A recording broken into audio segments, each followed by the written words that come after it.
السلام علیکم ورحمۃ اللہ وبرکاتہ۔ معزز دوستو، امید کرتا ہوں آپ سب بخیر و عافیت ہوں گے۔ آج کے لیکچر میں ہم اپنے چینل پر خلاصۃ النحو کے دوسرے سبق درس الثانی اسم فعل اور حرف کی علامات کا مطالعہ کریں گے، اس کو پڑھیں گے اور سمجھنے کی کوشش کریں گے۔ آئیے تو شروع کرتے ہیں۔ بسم اللہ الرحمن الرحیم۔ جی، آج کا جو ہمارا سبق ہے، آج کا جو میرا ٹاپک ہے وہ ہے اسم فعل اور حرف اور ان کی علامات۔ پچھلے سبق میں ہم نے یہ پڑھا تھا کہ کلمہ جو ہوتا ہے وہ پچھلے سبق میں ہم نے یہ پڑھا تھا کہ جو کلمہ ہوتا ہے وہ ایک اکیلا موضوع لفظ ہوتا ہے، اس کو مفرد بھی کہتے ہیں اور کلمہ بھی کہتے ہیں۔ آج کے سبق میں ہم کلمہ کی اقسام پڑھیں گے۔ کلمہ کی 3 اقسام جو ہے وہ پڑھیں گے، وہ ہیں اسم، فعل اور حرف۔ اسم کیا ہوتا ہے جو دیکھ لیتے ہیں، جو کلمہ اکیلا اپنا معنی ظاہر کرے اور اس میں کوئی زمانہ بھی نہ پایا جائے، مطلب کہ وہ زمانے کے بغیر ہی اپنی ایک حیثیت رکھتا ہو، زمانے کے بتائے بغیر ہی وہ اپنا معنی ہمیں ظاہر کرتے، اسے کسی اور چیز کی ضرورت نہ پڑے، کسی اور کلمے کے ساتھ اس کو ملنے کی ضرورت نہ ہو، وہ صرف جو ہے وہ اکیلا ہی اپنا معنی ظاہر کرے، کسی کے ساتھ اسے ملنے کی ضرورت نہ ہو، اور اس میں زمانہ بھی نہ پایا جائے، نہ ہی اس میں حال کا زمانہ پایا جائے، نہ اس میں ماضی کا زمانہ پایا جائے، نہ اس میں جو ہے مستقبل کا ذکر ہو۔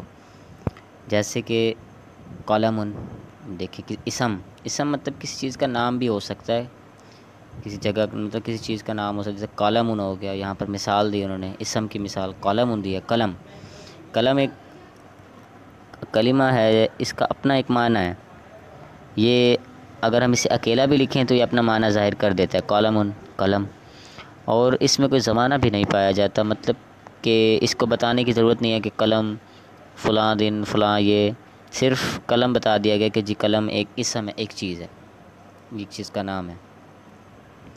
اور جو ہمارے پاس فعل ہوتا ہے، فعل مطلب کسی کام کا کرنا جیسے ہو جاتا ہے، تو وہ کلمہ جو اپنا معنی ظاہر کرے اکیلا، اس میں کوئی زمانہ بھی پایا جائے۔ اسم میں یہ تھا کہ زمانہ نہیں آ سکتا تھا، فعل میں یہ ہوتا ہے کہ وہ زمانہ اس میں پایا جاتا ہے۔ تو اس کی مثال انہوں نے یہاں پر سارا یسیرو دی ہے کہ یہاں پر جو ہے وہ ہمارے پاس زمانہ آ جاتا ہے، تو زمانے میں جو کام ہے، جو کام ہو رہا ہے، اگر وہ زمانے میں پایا جاتا ہے تو پھر وہ آپ کا فعل ہوگا، اور جس کام میں زمانہ نہ آئے وہ اسم ہوگا۔ ابھی تک ہم نے اسم اور فعل میں 2 پوائنٹ یہ دیکھے ہیں کہ اسم تب ہو سکتا ہے جب وہ کلمہ ہو، ٹھیک ہو گیا، کلمہ ہو اور وہ اکیلا ہو، اپنا معنی ظاہر کرتا ہو، 3 پوائنٹ ہو گئے۔ چوتھا کہ اس میں کوئی زمانہ نہ پایا جائے، یہ ہمارا اسم ہے۔ فعل کے لیے ہم نے کیا پوائنٹ پڑھ لیے؟ کلمہ ہو، اکیلا ہو، اپنا معنی ظاہر کرتا ہو، اور اس میں زمانہ بھی پایا جائے، اسے فعل کہتے ہیں۔ اور آگے حرف ہے تیسری ایک قسم، اور جو کلمہ اکیلا اپنا معنی ظاہر نہ کرے اسے حرف کہتے ہیں۔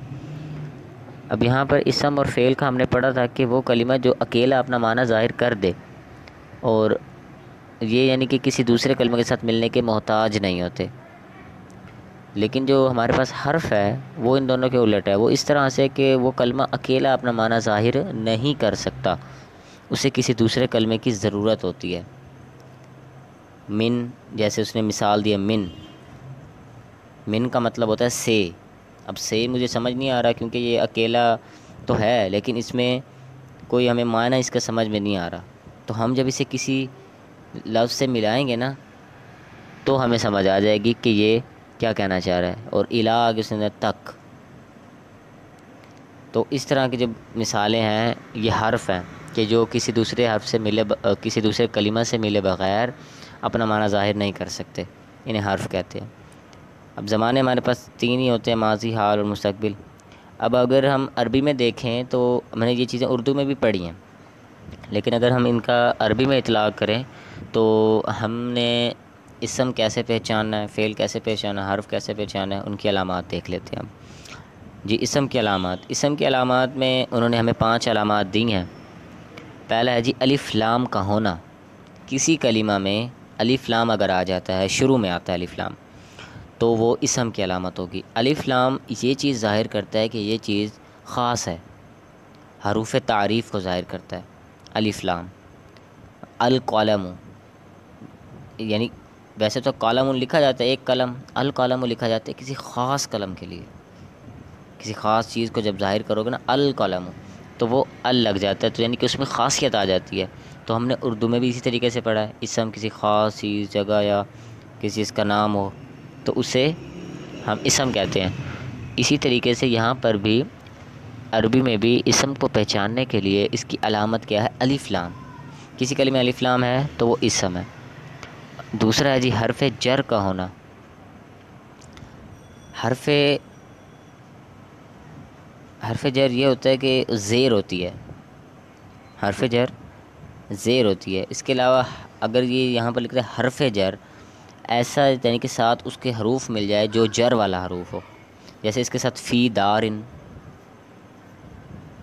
گھر میں۔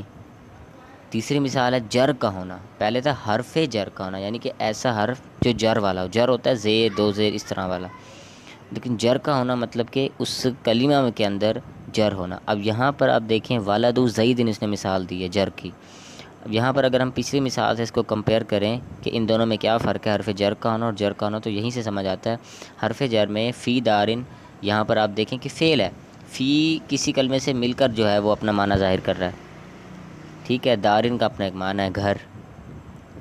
اور یہاں پر ولد زیدن جو ہے، زیدن جو ہے وہ اپنا علیحدہ معنی ظاہر کر رہا ہے، لیکن زیدن میں آپ دیکھیں زیدن کے نیچے جو ہے وہ جر ہے، لیکن ولدو کے اوپر جو ہے وہ مرفوع ہے، یعنی کہ رفع دمہ، یعنی کہ دمہ مطلب پیش ہے۔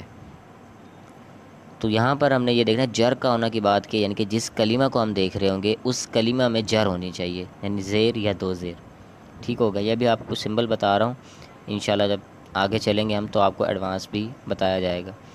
تنوین کا ہونا چوتھا پوائنٹ ہے۔ تنوین کی تنوین کیا ہوتی ہے؟ دو زبر، دو زیر، دو پیش، ان کو کیا کہتے ہیں؟ تنوین کہتے ہیں۔ اگر کسی بھی کلمہ میں یہ 3 چیزیں آ جائیں، 3 چیزوں میں سے کوئی ایک چیز آ جائے تو وہ اسم ہوگا۔ جیسے یہاں اس نے مثال دیا راجلن، اینڈ پہ دیکھیں آپ آخری حرف پر جو ہے وہ 2 پیش آ رہا ہے، تو یہ یہاں پر تنوین آ گئی اس کے اوپر، تو یہ اسم ہو گیا۔ راجلن کا مطلب ہوتا ہے مرد۔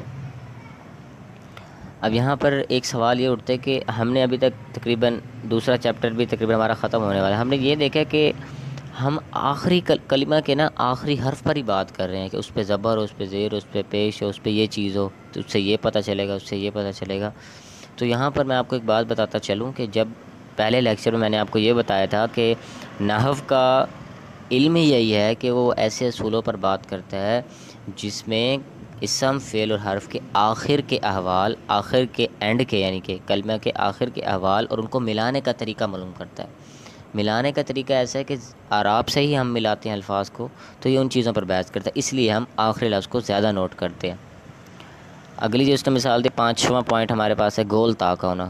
ایک تا ہوتا ہے اور ایک ہوتا ہے گول تا۔ گول تا تھوڑا گول ہوتا ہے، اس وجہ سے اس کو گول تا، کسی لفظ میں کلمہ میں گول تا آ جائے وہ بھی اسم کی علامت میں شامل ہوگا۔ تنبیہ دے رہا ہے آگے کہ الف لام اور تنوین ایک اسم میں جمع نہیں ہو سکتے۔ یہاں پر وہ کہہ رہا ہے کہ الف لام اور تنوین ایک اسم میں جمع نہیں ہو سکتے۔ اس کی مثال میں آپ کو دیتا ہوں، جیسے آپ کے پاس یہ مثال ہے القلم، یہاں پر آپ دیکھیں القلم، یہاں پر آپ القلمن نہیں کر سکتے۔ ایک ہی کلمہ میں آپ نہ ال لگا سکتے ہیں حمزہ لام الف لام، اور نہ ہی آپ تنوین لگا سکتے ہیں آخری حرف پر، یا تو الف لام آئے گا یا تنوین آئے گا، تو یا تو القلم لکھ سکتے ہیں یا قلمن لکھ سکتے ہیں، ٹھیک ہو گیا۔ آگے چلتے ہیں، آگے جی فعل کی علامات۔ فعل کی علامت یہ ہے کہ اگر فعل کا ہمیں یہ پتہ تھا کسی زمانے میں پایا جاتا ہے، کسی کام کا کرنا ہونا پایا جاتا ہے، تو اگر حرف میں کلمہ میں قد آ جاتا ہے، شروع میں قد آ جاتا ہے یا سین آ جاتا ہے یا سوف لفظ آ جاتا ہے تو وہ فعل کی علامت میں شمار ہوگا۔ جیسے مثال ہے قرآن مجید میں آتا ہے 28ویں پارے میں قد سمع اللہ، تو وہاں پر شروع میں قد آ گیا۔ قد قرآن مجید میں کافی جگہ پر ہے قد سمع اللہ قول التی، قد سمع اللہ قول التی، اس طرح کی جو ہے نا قد شروع میں آ جائے تو وہ ہمارے پاس فعل ہوگا۔ اس کے بعد ایک سین ہے، سین کی بھی ایک خاص ترکیب ہے یہاں پر، تو ابھی آپ اس کو یاد کریں، انشاءاللہ نیکسٹ آپ کو بتا دیا جائے گا کہ سین کو کیسا ہونا چاہیے۔ سارے سینوں پر یہ فعل نہیں ہوگا۔ جیسے یہاں پر اس نے مثال دیا سَيَعْلَمُ، یہ کس کی مثال ہے؟ فعل کی مثال ہے۔ اور آگے ایک مثال ہے سَوْفَ يَعْلَمُونَ، سوفا لفظ شروع میں آ جائے سوفا تو وہ بھی فعل کی علامت ہے۔ اس طرح قرآن مجید میں بہت سے لفظ ہیں، سوف تعلمون، سوف تعلمون، یہاں پر اس نے سوف یعلمون دیا۔ اور بھی آپ لے سکتے ہیں عربی کے، صرف قرآن مجید سے ضروری نہیں مثال دینی ہے صرف۔ فعل کی علامات میں اور ہے کہ ماضی آ جائے، مطلب کہ کسی کام کے اگر ماضی میں ہوا ہے اس کا کرنا ظاہر ہو جائے۔ عربی میں ہر چیز کو علامات سے آپ دیکھتے ہیں کہ یہ کیا چیز ہے، اس کے زبر زیر سے دیکھتے ہیں۔ یہاں پر اس نے مثال دی ہے ذہابہ، صحابہ ماضی کا صیغہ ہے، یہ ماضی کو بیان کرتا ہے۔ ابھی فی الحال آپ صرف یہ یاد رکھ لیں۔ اس کے بعد مضارع جو ہوتا ہے وہ ماضی سے ہی یعنی کہ اس کو نکالا جاتا ہے۔ ذہابہ سے آپ دیکھیں یذہب، تھوڑی سی تبدیلی کر دی گئی ہے ذہابہ میں تو وہ یذہب مضارع کا صیغہ بن گیا۔ انشاءاللہ نیکسٹ آگے کے اسباق میں آپ پڑھیں گے کہ ماضی سے مضارع کیسے بنتا ہے، تو اس میں آپ کو یہ مثال میں وہاں پر سمجھا دوں گا کہ یہ کیسے بنی۔ فی الحال آپ اسے یاد رکھیں۔ اس کے بعد امر آ جائے، اگر کسی کلمہ کے اندر امر آ جائے، امر مطلب کسی کام کے کرنے کا حکم دیا جائے تو وہ بھی آپ کا فعل میں شمار ہوگا۔ اذهب مطلب کسی کام کے کرنے کا حکم دیا جائے گا، اور یا نہیں ہو جائے مطلب کسی کام کے کرنے سے منع کر دیا جائے تو یہ بھی آپ کی فعل کی علامات میں شامل ہوگا۔ لا تذهب، اب کسی کام سے منع کیا جاتا ہے یا کسی کام میں نہیں آ جائے تو اس میں لا لگتا ہے یا پھر ما لگایا جاتا ہے، یہاں پر تذهب کے ساتھ لا آئے گا۔ تو یہ تھی فعل کی علامات۔ حرف کی علامات کیا ہوتی ہیں؟ اگر ہم نے جو اسم کی علامات پڑھی ہیں 5 وہ، اور جو فعل کی علامات ہم نے پڑھی ہیں 7 یہ، ان میں سے اگر کوئی علامت بھی اس کلمہ میں نہیں پائی جاتی تو وہ حرف ہے، جیسے من اور فی۔ دیکھ لیں یہاں پر آپ کو مثال صاف واضح نظر آ جائے گی، مطلب کہ اکیلے اگر معنی ظاہر نہیں کر سکتے، ان کو کسی اور کے ساتھ ملنے کی ضرورت پڑتی ہے۔ تو یہیں تک تھا آج کا سبق، انشاءاللہ اس کی تمرین آپ کو اگلے لیکچر میں ملے گی۔ ابھی تک کے لیے مجھے اجازت دیں، اللہ حافظ۔